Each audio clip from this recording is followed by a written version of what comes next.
Mısır'a gidelim. Mısır'a gittiğinin de bir sebebi var. Çünkü Mısır'da 1259 yıldan alıp İdil boyundan Deşti Kıpşak unilerden Kınçıvış Avrupa'dan köşken Memluklar idareydi. Memluklar onda köşüp gitken Kıpşaklar, şu Tatarlar onda hazır 1259 yılda hakimiyetini üz kullarına aldılar. 1517 yılda yani Osmanlı İmperiyası yavlap algan şey onda şu Memluklar idareydi. Onda bir köp kınamandan köşken kişiler yaşay. Türkiye Tatar tili kim taralış da var. Onda bizim Mahmud Saray Gülistani, Berke Fakih hem başkalarının yaşadığı bilgi demek Seyif Saray da şular arasında. Ataklı Beybarız. Ayı. Ben Beybarız hakkında anda Mansur bizim milletleşimiz ki hoşlagan idi. Beybarız da yine kursete hazır ultiki kozak idi. Lakin Beybarız İdil boyundan gitken kişi. Şu Tatarların birinci babası hazır şundan. Ul yağına nişiktir indi çünkü kenanı ne seyvet. Şulay kursetirge Siyaset memleket. Hazır onun indi yakın məlumatlar boyunca indi İskenderiye, Kahire şehirlerinde yaşadığı, alimlerle aralaşığı, hem şunda indi 1396 yıllarda uluğu. Onun doğan yılı yakın şağına eğitilen 1321 yıldı. Tügel belki indi məlumatlar olayken bu kamilleşir, tügel nedir? Lakin hazırki fende şu nege 1321, indi ulgen yılı 1396 yıl. Demek onun ulgen neden şey yıllayında? Hazır bizge mine Seyif Sarayı'nın demek şuşu. Başka tırmışı hakkında məlumatlar yok. Eğer de şuşundan birersi tabayken, onun tapkanın, indi şuşundan biz mesela kişimiz kilgen anlatıp komentari ve üzüm yapılmasa başkala bastırmışlar bir kıymetli. Onun eserlerinin bir ülüşüne bizge kilbiydi. Bir ülüş eserleri onun kitabı Gülistan Bittirki, yani Gülistan Bittirki kul yazması 14. asırın ozaklarında Mısır'da tüzüle. Ul kul yazmanı kim tüzügene şuşundan bilgili tügül, lakin Seyif Sarayı'nı bilgen kişi tüzük bular. Hem ondan bu kul yazmada Seyif Sarayı hakkında şiir de var. Seyif Sarayı, Seyif diye garif kim vardı? Onun şekilde okumuşludu. Onun da icatı meşhur şairdi. Onun da eğer de şuşundan yazganların bilmegen kişi var iken, kabul diye beyeli alman kişi var iken, onun için akıllı yoktu. Ya onun tenide canı yoktu. Seyif Saray üzü isen vakitte yukarı beyledi. Bu ayrı. Hem onun demek bir eserleri, şuşundaki kul yazma, ulu indi biraz şuşun Memluklar Mısır'ında, ondan sonra onda ayrım yazılar Türkiye'den 15. 16. asırga, bu nege Kırım'dağı, ondan sonra İdil boyunda oturmuşka, Rusya ile münasebetler, Moskva ile münasebetlerge, onlar nedir yoldan Kırım Türkiye aşağı kul yazma varıp ilege Leyden var, Allah'ın yanın. Leiden Üniversite kitapxanasında saklangan birinci mertebe bunu fende tilge ala 1851 yılında Gollandiya galimi dosi. Ondan sonra da ekrinep avaratqa ilenişke kire bara, hem ondağı nelerinde ayrım şiirler basıla, ondağı köşirmesin 1954 yılında nege Feridun Nefis Üzlük diyen Türkiye'nin bir medik profesörü kopyasını aldırı da bastırıp çıkara. Ondan sonra hazır onu nelerde Budapeşt'ta, nelerde İrene başlayı. Hazır Budapeşt'ta ne kitapına ne mısın? Aha, ne bileyim. Badr oğlu diyen İrene başlayı hem 1969 yılında mınamında bastırıp çıkara. Latin harfleri bilen ulanın transkripsiz, süzlüğe, giriş makaleleri ne dilinde? İngiliz dilinde. Mına bu kitap. Badr oğlu diyen. Ondan sonra hazır bunu bastırıp çıkara birazdan indi Türkiye'nin galimi 60. yıllarda şüphilene başlayı. Karamanlı oğlu yaşlı 1970 yılında 40 yaşında dolgar, 40 yaşında ölüp gider.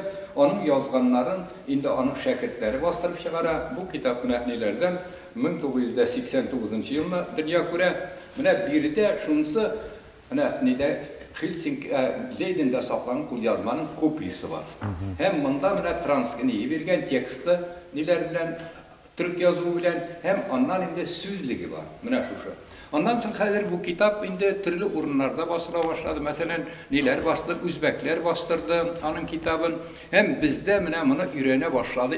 Evvel başta da ettim. Türk Üzbeklerin basması. Bunda şu kitap, Üzbek basması, tavırlarının başka üründe.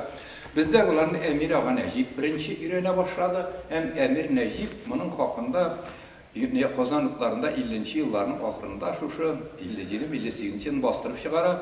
Hem ondan Seyif Sarayı, onun Tatar edebiyatında unutulgan yazma istelikler turunda. Bu makalenin bastırgandan sonra Indi redaktorundan ул вакытта Совет әдәби хәзер Казанлыкларның редакторының эшеннән алалар. Менә Алтын Урда мәсәлән. Һәм аннан Әмир ага Нәҗип татар кешесе үзе, аннан соң моның буенча телен өйрәнеп, инде докторлык диссертациясе яклый. Аның китабы бар. Бираздан инде аны казаклар ярдәм белән Аднигә Алматыда басылып чыкты. Анда бераз теге якыракта авыштыра, чөнки басларга кирәк.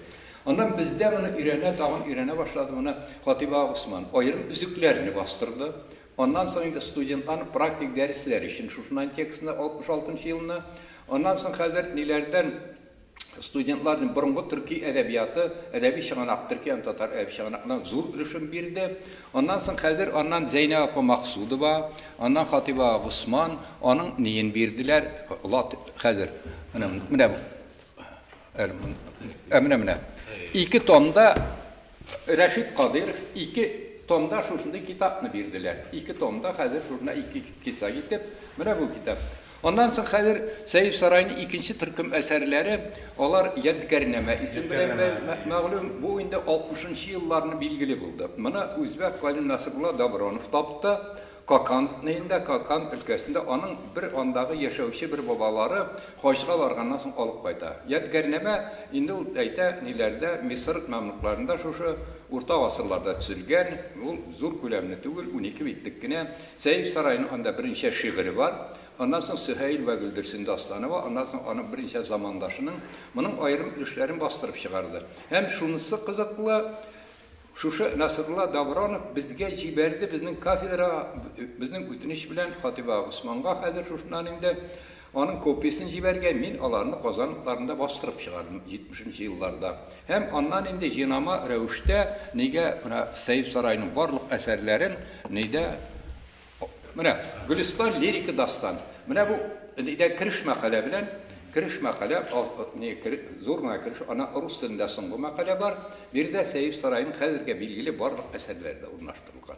Ondan dışında türlü urunlarga şunday basılған. Demək əsərləri. Onun qolğan şunday zamanında İdil boyunda yaşaganda yazılған əsərləri bizə bilgili tugul. Əgər də bir əcədə şığa ikən, indi neydilir, ol zor aşırış bulur. Həzir Seyif Sarayının nərsə, bar bulğanı əsərləri bilən. Şagir, prozaik, tercümeşi, orijinal əsərlər, orijinal əsərlər tercümeşi də, orijinal əsərlər avtoru başqalar həzir türlü tarmaqlarda işləgən. Həm şunысы qızıqlı olmuna türlü janrlarda çıxış yasıyı. Onun icadında məsələn hikayət var, nəsihət, hikmət var. Ondan sonra qəzəl, qasidə, rubağı, fərd, poema, ondan sonra ne? Məsəl, başqa türlü janrlarda. Bu üzük onun indi şunda ustalığını göstərir. Ondan sonra Seyif Sarayının ayrım yolları Qərəbcə, Farsçada yazılған. Bu bu şir ədəbiyyatının özünün doğan tilindəndir. Bunun tili, min ağız tuturup əydəm, buna bəlkə məli alayıq əydilməndir. Bunun iski tatar tili. Seyif Sarayının tili, o iski tatar tili. Altın Urdanın yazma tili. Şimdi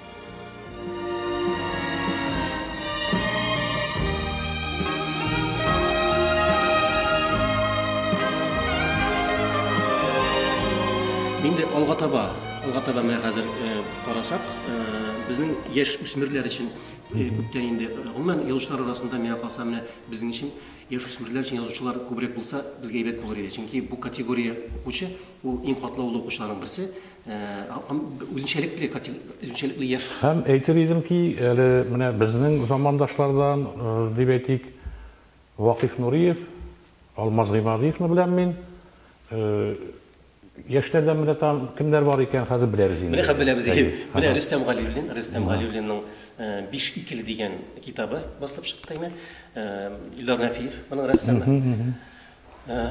Mene bu yaş üsmürler için bu mektep tırmışındağı bağlar dünyasına bugünkü aktual bugünkü bağlar dünyasına mektep yaşındaki bağlar için bu elbette mağuqtırgış, ibaretli hikayelerden tırgan şunday kızıqlı gana kitap. Bu yaş üsmürler için tip sanayım köbrek. Elbette bunu bağlar da okuyalar, hem kalganlar da, ülkenler de okuyalar. Onun kızığı şu yaş kategorisi saklanıda. Ondan sonra bir kızıqlı açış demek ettik mi? Bu Alina Bikmulin'e Yıldızlar Şulay Kuşa. Bunun özünçəliği nəsə də bu kitabın. Менә юмор белән язучы, сатира белән яза белүче язучыларга без бик шатланабыз. Аларның кулъязмалары безгә бик яхшы теләп кабул итәбез. Менә Алина шундый язучыларның берсе, яшь язучыларның, без менә яшь язучыларны күргәнчә монда без тәкъдим итәбез. Юморны генерацияләү гомумән ул иң татлы, иң укучы өчен күңелле укыла торган әсәрләрнең берсе. Шулай ук менә шаян хикәяләрдән тора. Монда инде ул Шәмси дигән бер хулиган малай дип әйтик инде. Тәртипле малайлар кызык булмый, тәртипле кызлар. Бер тәртипсез булса, мәктәптә бер шугырак булса, теге маян булса, шушы шаян малай турында инде ул менә нинди генә нәрсә эшләми анда, нинди генә шуклыклар кылмый, бу инде көлә укый торган китапларның берсе менә бусы. Үзенчәлеге шунда. Яшьләр темасына дигәндә менә тагын яшьләр безнең Райнур Әгъләметдинов, аның инде Каеннар ник елый дигән китабы бу инде бераз җитдирәк булса, инде гыйбрәтле хәлләргә, бүгенге заман тормышына, яшьләр тормышына кагылышлы кызыклы вакыйгаларга, гыйбрәтле вакыйгаларга корылган, теле бик әйбәт укырга, бик күңелле. Шуңа күрә бу яшьләргә генә түгел, бу әлбәттә яшь язучы булса да, өлкәнрәкләргә дә, уртак яшь укучыларга да күңелле булырга тиеш. Анысына шулай безнең хәзер инде куып җитәләр тагын әкрен киләләр. Бу Айгөл Абдрахманованың Караш дигән бер менә бәләкәй генә китап чыкты, әмма бу инде бөтенләй бүтәнчә фикерле, бүтәнчәрәк китап. Монда стиль менә яшьләрнең, аларның үзләренең сөйләү жаргоннары бар, үзләренең сөйләү сленглары бар дип әйтик. Бу инде шушы нәкъ менә шушы бүгенге яшьләр аңлый торган телдә язылган. Һәм бу бәлки менә өлкәнрәкләр монда аңлап та бетермәскә мөмкин гайбәр белән. Монда инде сюжетлар гадирәк әлбәттә. Мәсәлән, Райнурлыкны белән чагыштырган вакытта, шунысы белән ул кызыкта. Шунысы белән ул яшьләргә якынрак та. Анда гади беренче хисләр, беренче мәхәббәт хисләре булырга мөмкин. Ниндидер маҗаралы хәлләргә таралганда вак кына шулай ук менә авызны йырырга, күңелне юмор өсти торган шундый китапларның берсе. Айдар, менә син башка блогка күчкән арада мин мәгълүмат кенә тапшырыйм әле безнең Алина Бикмуллина, Райнур Әгъләметдинов һәм Айгөл Абдрахмановаларны мин үзем студент, хәтта мәктәп яшеннән беләм дигәндәй, чөнки Идел Макчардагы конкурсында нәкъ хикәяләр буенча жюридә без эш эшләп барабыз. Һәм быел шунысы да бар, менә шушы 3 авторыбыз безнең язучылар берлегенең проза остаханәсендә уңай караш алдылар. Һәм аларны без тиздән, әгәр дә инде безнең кабул итү коллегиясе, идарә хупласа, алар әле язучылар берлеге әгъзаларында булып куярлар дигән өметтә калам. Бездә менә игътибарларның берсе дип әйттек, без яшьләрнең иҗатына бик игътибар белән карыйбыз. Әлбәттә, язучылар берлеге бу өлкәдә актив алып бара икән, без менә 5 куллап рәхәтләнеп бу кулъязмаларны үзебездә карарга һәм китапларны күбрәк бастырып чыгарга әзер. Һәм әле там монысында әйтәсем килә, менә юкка гына китап чыгарса да, Айгөлнең менә бу хикәяләре миңа таныш. Ул ничәнчедер, моннан 4-5 ел элек Идел Макчардагының гран-при иң зур гран-при бүләгенә дә лаек булган иде. Һәм яшьләргә әйтәсем килә, төрле әдәби чараларда, конкурсларда уялып тормагыз, катнашыгыз. Ул сезгә язучылар берлеге дә һәрвакыт хәйр хаклы. Үсегез, иҗат итегез.